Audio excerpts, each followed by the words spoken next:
नमस्कार, मैं हूं ब्रिज द्विवेदी। आप सभी का हमारे खास शो एमएसएमई डायरी में स्वागत है। अमेरिका, इजराइल और ईरान के बीच बढ़ते युद्ध तनाव के चलते ग्लोबल मार्केट को झटका लगा है। पूरे मार्केट को झकझोर दिया है इस तनाव ने, इस जंग ने, इस युद्ध ने। इसका बड़ा असर कच्चे तेल यानी क्रूड की कीमतों पर तेजी के रूप में दिखाई दे रहा है। भारत जैसे आयात पर निर्भर देश के लिए ये स्थिति केवल ऊर्जा लागत तक सीमित नहीं है, बल्कि इसका सीधा असर एमएसएमई इंडस्ट्री पर पड़ता हुआ दिखाई दे रहा है। बढ़ती ईंधन कीमतें परिवहन, कच्चे माल, उत्पादन लागत को महंगा बना देती हैं, जिससे छोटे उद्योग जितने भी हैं एमएसएमईज में, उनकी लागत और मार्जिन पर गंभीर असर पड़ता है। आज के इस शो में विस्तार से इस पर हम लोग चर्चा करेंगे, इस जंग पर चर्चा करेंगे। एमएसएमई इंडस्ट्री कितनी उस पर असर पड़ रहा है, कितना इम्पैक्ट पड़ रहा है वो समझेंगे, क्या कुछ चैलेंजेस फेस करने पड़ रहे हैं उस पर भी हम लोग बातचीत करेंगे। हमारे साथ जुड़ रहे हैं खास मेहमान कोटक सिक्योरिटीज़ के oil and gas expert Sumit ji हैं और अरिसुदाना इंडस्ट्रीज़ के डायरेक्टर और प्रेसिडेंट निटमा के सिद्धार्थ खन्ना जी हैं। आप दोनों का बहुत बहुत स्वागत है द बोनस में। थैंक यू जी सर, नमस्कार सर। एक्सपर्ट से चर्चा करना शुरू करें उससे पहले आप लोगों को बताते हैं इस शो में मुख्य तौर पर किन मुद्दों पर चर्चा होगी। सबसे पहले हम लोग बातचीत करेंगे क्रूड ऑयल की कीमतें जो बढ़ रही हैं उसका एमएसएमई इंडस्ट्री पर कितना दबाव देखने को मिल रहा है। इसके बाद जानेंगे किन इंडस्ट्रीज पर सबसे ज़्यादा दबाव दिखाई दे रहा है इस जंग का और क्रूड ऑयल के प्राइजेस में इजाफा का।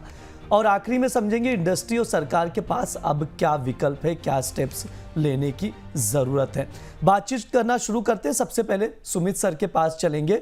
सर, अभी तक जो डेवलपमेंट आया है, लगातार तनावपूर्ण स्थिति बनी हुई है, इस सिचुएशन को आप कैसे देखते हैं? क्योंकि ईरान ने स्टेट ऑफ हॉर्मुज़ को बंद करने का ऐलान कर दिया, एक्सेप्शनल केस में चीन को रखा है, चीन को छूट दे दी है।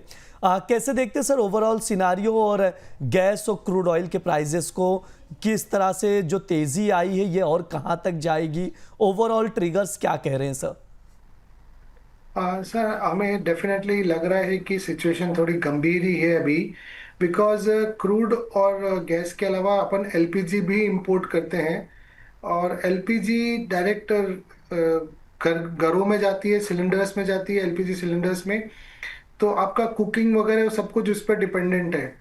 सो एक बहुत बड़ा अगर ये सप्लाई डिस्ट्रप्शन होता है और अपने को अगर क्रूड नहीं मिलता है या गैस नहीं मिलती है या फिर अल्टरनेट सोर्सेज से या एलपीजी सप्लाई में प्रॉब्लम आती है, तो एक तनावपूर्ण सिचुएशन आ सकती है।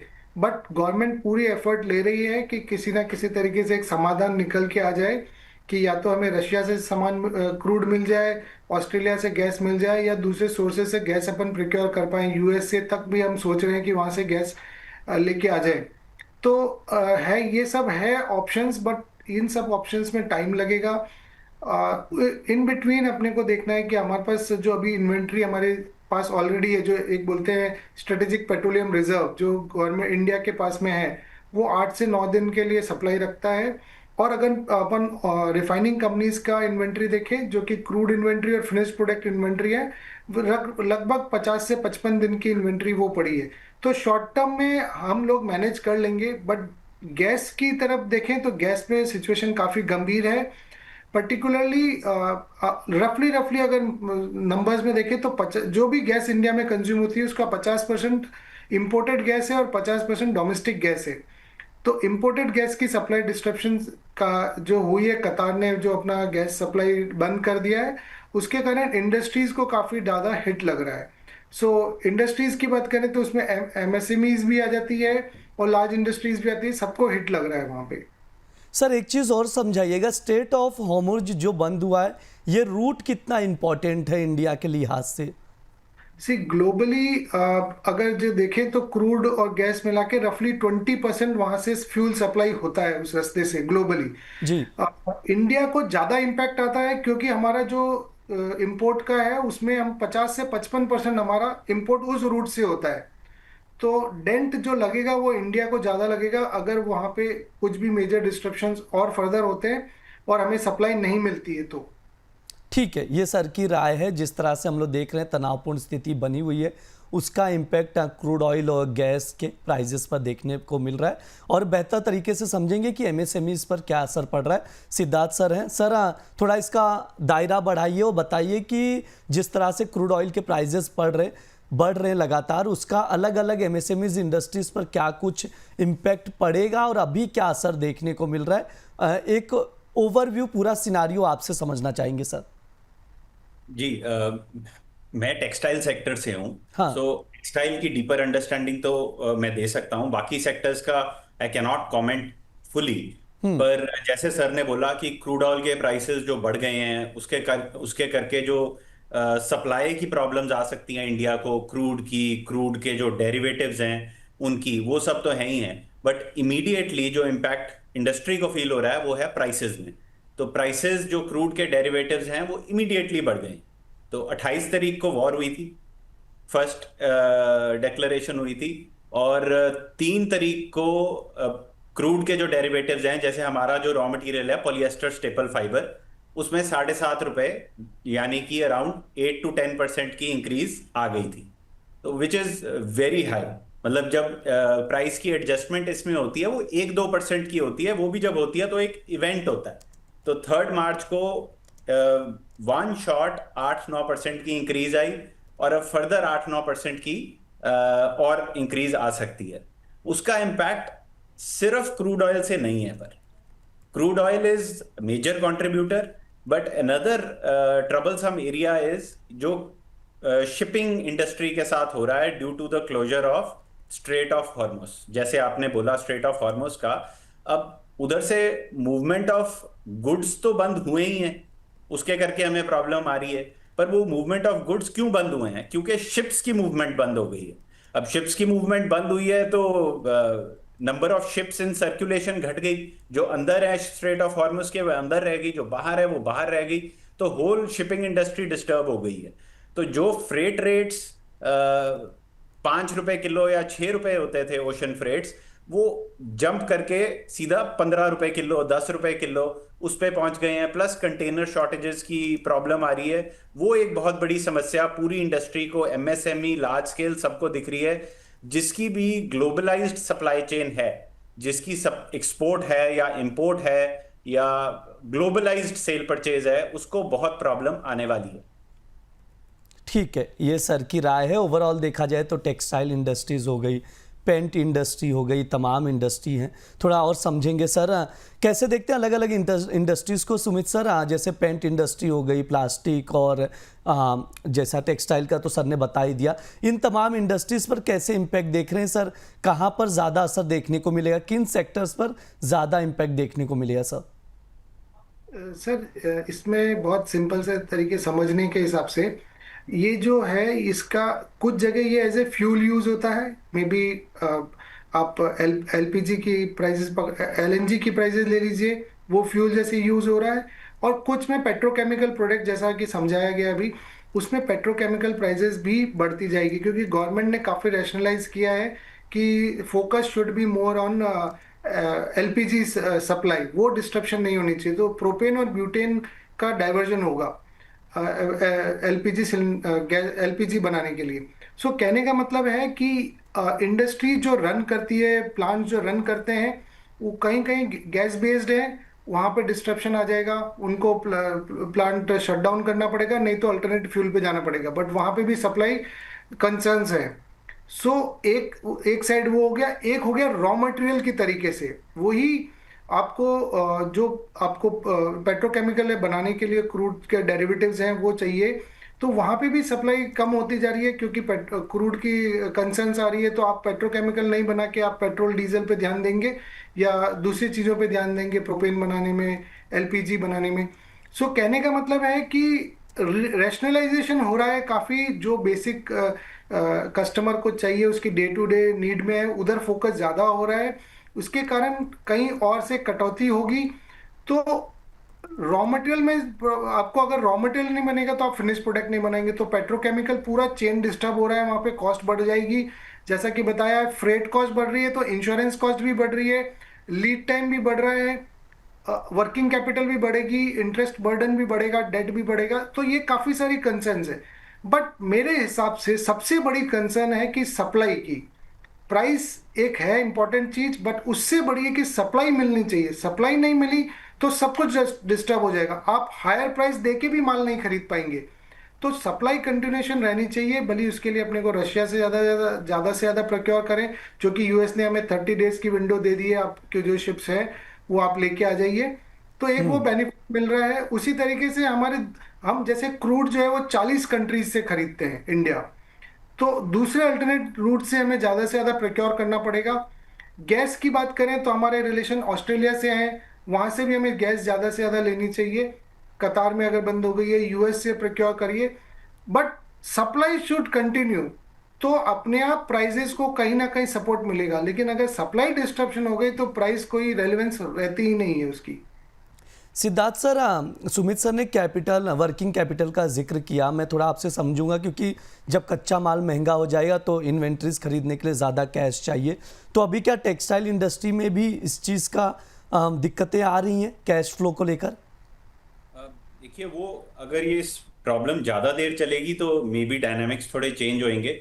बट अगर हमारा रॉ मटेरियल महंगा होगा तो साथ में हमें फिनिश्ड गुड भी उतना ही महंगा करना पड़ेगा। उसके लिए हमें इंक्रीज्ड पैसा आगे से मिलेगा और उसी से हम रॉ मटेरियल खरीदेंगे। तो मेरा प्राइमरी कंसर्न वो नहीं है, जैसे सर ने भी बोला कि सबसे पहली बात तो है कि रॉ मटेरियल होना चाहिए। वो तो हम अज्यूम करके बैठे हैं कि इंडियन गवर्नमेंट कुछ ना कुछ हाथ पैर मार के, जैसे सर ने बताया कि ऑस्ट्रेलिया के साथ एलपीजी का पैक्ट है, क्रूड हम बाकी कंट्रीज से लेते हैं। आज सुनने में भी आ रहा है कि यूएस ने वेवर दे दिया है 1 मंथ का टू बाय रशियन ऑयल। सो हमें लगता है कि Indian government and the big players वो किसी ना किसी तरीके हाथ पैर मार के क्रूड ऑयल तो अरेंज करेंगे ही करेंगे। Impact on the ground hopefully should be limited only to prices. अगर सप्लाई की प्रॉब्लम आ गई वो तो फिर एक अलग बॉल गेम है। ठीक है, ये सर की राय है। सुमित सर, आपसे समझूंगा।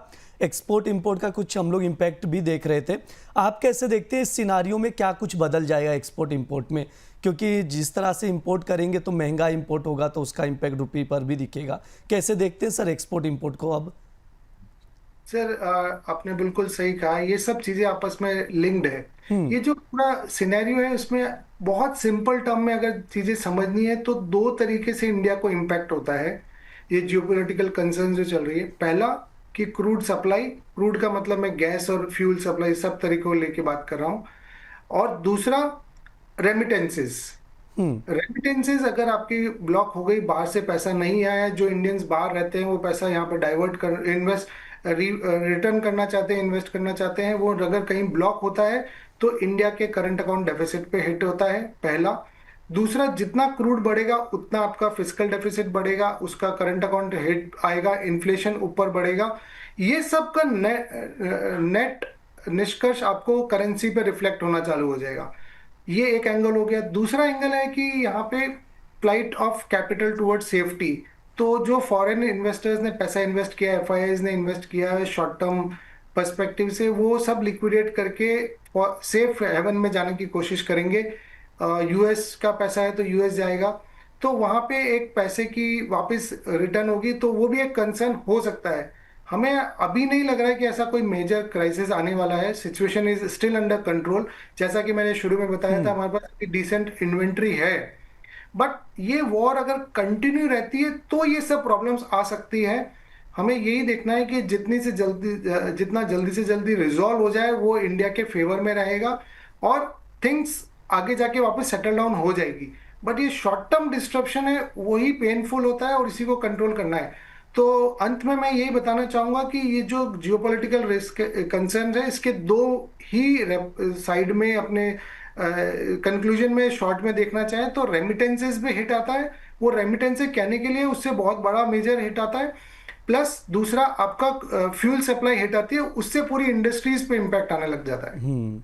सर, एक चीज़ समझेंगे, जैसे पेंट कंपनियों को लेकर कुछ रिपोर्ट्स आई हैं कि कच्चे माल की जो लागत है यहाँ पर 35 से 50% बढ़ सकती है। सर, जो रिपोर्ट्स आई है, खबर आई, इसे कैसे देख रहे हैं सर? बहुत ज़्यादा असर पड़ सकता है सर कॉस्ट को लेकर। सुमित सर। जी जी। तो पेंट इंडस्ट्री के ना बहुत ज़्यादा डिपेंडेंस है क्रूड ऑयल, बिकॉज उसके अंदर जो रॉ मटेरियल यूज होता है वो क्रूड डेरिवेटिव है। तो थोड़ा लैग से इफेक्ट दिखता है, बट वहां पे मेजर इम्पैक्ट आ सकता है। और हमें लगता है कि ये जैसा कि मैं हर बार यही बोल रहा हूँ कि प्राइस इररिलेवेंट हो जाती है, मोर इम्पोर्टेंट कि आपको रॉ मटेरियल मिलना चाहिए। अगर आपको रॉ मटेरियल मिलता रहेगा तो प्राइस कंट्रोल में रहेगी, नहीं तो प्रॉब्लम ज़्यादा बढ़ती जाएगी। तो मेरा अगर शॉर्ट टर्म में जी। ये जो जो नंबर्स आप बात कर रहे हैं, ये अगर शॉर्ट टर्म के लिए होता है तो कोई ज़्यादा फर्क नहीं पड़ता है, बट अगर सप्लाई डिस्ट्रप्शन कंटिन्यू रहती है तो ये लॉन्ग टर्म प्रॉब्लम बन जाएगी अपने लिए। तो हमारा केवल यही उम्मीद बना के बैठे हैं कि जल्दी से जल्दी ये वॉर रुक जाए। ग्लोबल प्रेशर आ रहा है, केवल इंडिया नहीं दूसरी कंट्रीज भी इम्पैक्ट हो रही है इसके कारण। वहां पे भी इन्फ्लेशन बढ़ रहा है, वहां पे भी क्रूड प्राइसेस बढ़ रही है, गैस प्राइसेस बढ़ रही है, तो प्रेशर काफी है कि ये इसको जल्दी से जल्दी रिजॉल्व किया जाए। ठीक है, ये सर का व्यू है, सुमित सर का, तो उसके अकॉर्डिंग चीज़ें हम लोग समझेंगे और बातचीत आगे बढ़ाते हैं। IMSME के चेयरमैन राजीव चावला जी भी जुड़ चुके हैं। सर, द बोनस में बहुत बहुत स्वागत है आपका। सर, सवाल मेरा यही है, जिस तरह से इंडस्ट्री को लेकर है, MSME इंडस्ट्री को लेकर क्रूड के प्राइजेस में इजाफा हो रहा है, लगातार क्रूड महंगा हो रहा है, इसका इम्पैक्ट अलग अलग इंडस्ट्रीज पर पड़ रहा है, चाहे टेक्सटाइल इंडस्ट्री हो, पेंट इंडस्ट्री हो, प्लास्टिक इंडस्ट्री हो। आप कैसे देखते हैं सर, क्या चैलेंजेस इस वक्त फेस करना पड़ रहा है, और अगर ये युद्ध ऐसे ही चला और क्रूड ऑयल के प्राइजेस और बढ़ गए तो क्या आगे जाके चैलेंजेस फेस करने पड़ सकते हैं इस इंडस्ट्री को? जी सर, शायद मेरी आवाज़ सर तक पहुंच नहीं पा रही, कुछ कनेक्टिविटी का इशू आ रहा है। बातचीत आगे बढ़ेंगे। सिद्धार्थ सर, मैं आपसे समझूंगा, जिस तरह की हम लोग चीज़ें चर्चा कर रहे थे, जो पेमेंट साइकिल की मैं बार बार जिक्र कर रहा हूँ इसलिए क्योंकि इसको लेकर ना बहुत सारे सवाल भी आ रहे थे लोगों के, जब हम लोग अलग अलग शोज कर रहे थे कि महंगाई अगर बढ़ी तो बाजार में नकदी की कमी हो सकती है। क्या जो ये होगा पेमेंट रिकवरी जो टाइम है उस पर भी इम्पैक्ट पड़ेगा क्या सर इसका? जी, जैसे अगर तो ये इशू शॉर्ट टर्म रहता है, हाँ। फिर तो सब कुछ ठीक हो जाना चाहिए। हम यही उम्मीद में हैं कि आज 10 से 15 दिन से 20 दिन के अंदर ये हॉस्टिलिटीज खत्म हो जाएंगी, straight of Hormuz open up कर जाएगा और क्रूड वापस आना शुरू हो जाएगा। बट अगर उससे लंबा चलता है, फिर तो सप्लाई इश्यूज आने शुरू हो जाएंगे। फिर तो इंडस्ट्री बंद होएगी, रॉ मटेरियल नहीं मिलेगा और कट्स लगेंगे हर जगह। गैस के कट्स तो ऑलरेडी शुरू हो गए हैं, सूरत में इंडस्ट्री को ऑलरेडी 30% कट्स हो गए हैं।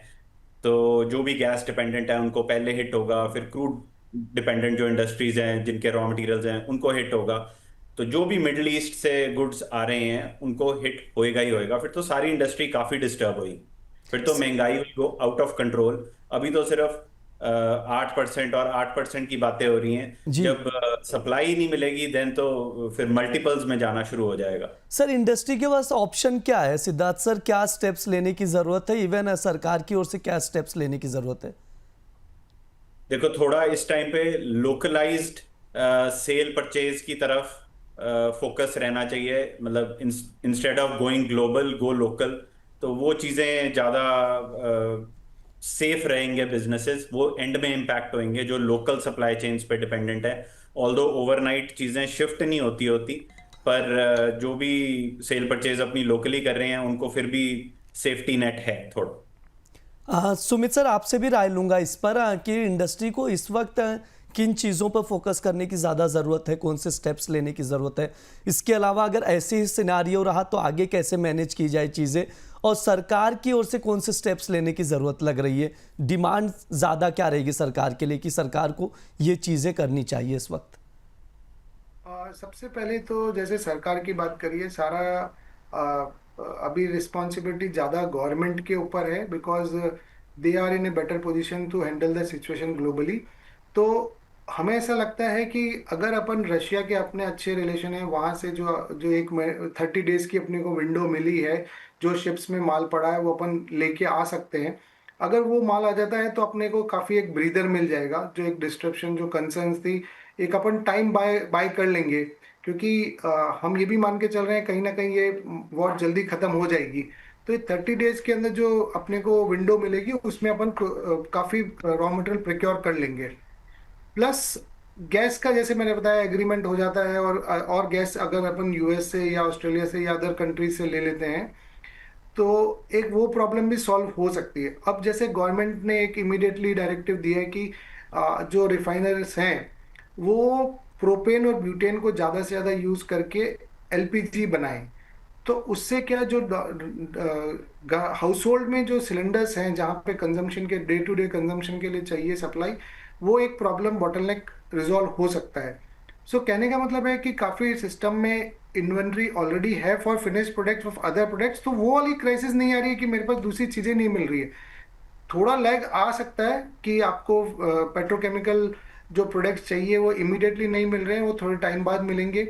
बट ये अगर एक्शन लिए तो इंडस्ट्री पूरी स्टेबलाइज हो सकती है, क्योंकि अपने को टाइम मिल जाएगा एक बाय करने के लिए कि अपन क्रूड भी प्रिक्योर कर लिया, गैस भी प्रिक्योर कर लिया, और डोमेस्टिक अपन ने सप्लाई बढ़ा दी है। सो ये इंडस्ट्री ऐसी है कि इसमें रातों रात सप्लाई नहीं बढ़ सकती डोमेस्टिकली कि ओएनजीसी चाहे मैं आज वॉल्यूम अपना डबल कर दूं या जी। कर दूं, तो वो पॉसिबल नहीं हो सकता, एक फ्लो में चलता है। सो वो भी एक देखने की बात है कि जितना एफिशिएंसी वहाँ पे लेके आ सकते हैं वो लेके आनी चाहिए। तो ये सब बड़े स्टेप्स हैं, मैक्रो स्टेप्स हैं, ये गवर्नमेंट की तरफ से इनिशिएट होंगे तो कंट्री को काफ़ी फायदा होगा। और हमें बहुत उम्मीद है गवर्नमेंट से, इन्होंने अभी तक सारे राइट स्टेप्स लिए हैं। रशिया यूक्रेन वॉर के टाइम पे भी देखा कि हमने रशिया से डिस्काउंटेड प्राइस पे क्रूड लिया, वो अपने लिए काफ़ी बेनिफिशियल रहा। वैसे ही हम उम्मीद करते हैं कि गवर्नमेंट सही स्टेप्स लेगी आगे जाके, और which will be beneficial for the industry. ठीक है, ये सर का व्यू है। एक बार मैं दर्शकों को बता देता हूँ अब तक वॉर से जुड़ी हुई जो चीज़ें हैं, क्या कुछ अपडेट्स आ चुके हैं। यूएस, इजराइल और ईरान के बीच जंग अभी भी जारी है। ट्रंप ने कहा है कि ये जो जंग है, ये युद्ध है, 4-5 हफ्ते तक चल सकती है। ईरान सरकार ने कुछ आंकड़े रिलीज़ किए हैं, उसमें 900 से ज़्यादा लोग आम नागरिक मारे जा चुके हैं। ईरान के सुप्रीम लीडर को चुनने में मदद कर सकती है यूएसए, ऐसा ट्रंप की ओर से बयान दिया गया है। खास बात यह रही है कि ईरान ने जो है स्टेट ऑफ हॉर्मुज़ को बंद करने का ऐलान किया और चीन के लिए ये रास्ता खोलकर रखा है। लेकिन अमेरिका ने भारत को कुछ हद तक राहत दी, 30 दिनों की छूट दी है। अब भारत जो है रूसी जो तेल है समुद्र में फंसा हुआ है, वहाँ से खरीदारी करके चल सकता है। ये अब तक का अपडेट है। स्टेट ऑफ हॉर्मुज़ कितना इंपॉर्टेंट है वो भी दर्शकों को बता दे रहा हूँ जाते जाते। स्टेट ऑफ हॉर्मुज़ दुनिया के लिए एक अहम समुद्री जो तेल मार्ग है कह सकते हैं आप। दुनिया का 20% ऑयल इंपोर्ट इसी रास्ते से होता है, इसी से गुजरता है। 1.722 करोड़ बैरल तक यहाँ से ट्रांसपोर्ट होता है। सऊदी अरब, इराक, कुवैत, इनके नज़रिए से काफ़ी इंपॉर्टेंट रूट है। फाइनेंशियल ईयर 2025 का अगर आंकड़ा उठाएंगे तो भारत ने करीब 50% कच्चे तेल का इंपोर्ट इसी रास्ते से किया और 54% एलएनजी का इंपोर्ट इसी रास्ते से किया। तो ये इंपोर्ट जो ये रूट है वो काफ़ी इंपॉर्टेंट हो जाता है भारत के लिहाज से। इसको ईरान ने अभी फ़िलहाल के लिए बंद करके रखा है। तो ये जो सिनारियो है इसी का इम्पैक्ट हम लोग एमएसएमई इंडस्ट्रीज़ पर देख रहे हैं। समय भी हो चुका है। सुमित सर बहुत बहुत धन्यवाद आज की चर्चा में जुड़ने के लिए। सिद्धार्थ सर आपका भी बहुत बहुत धन्यवाद समय देने के लिए। बहुत बहुत शुक्रिया आप दोनों का।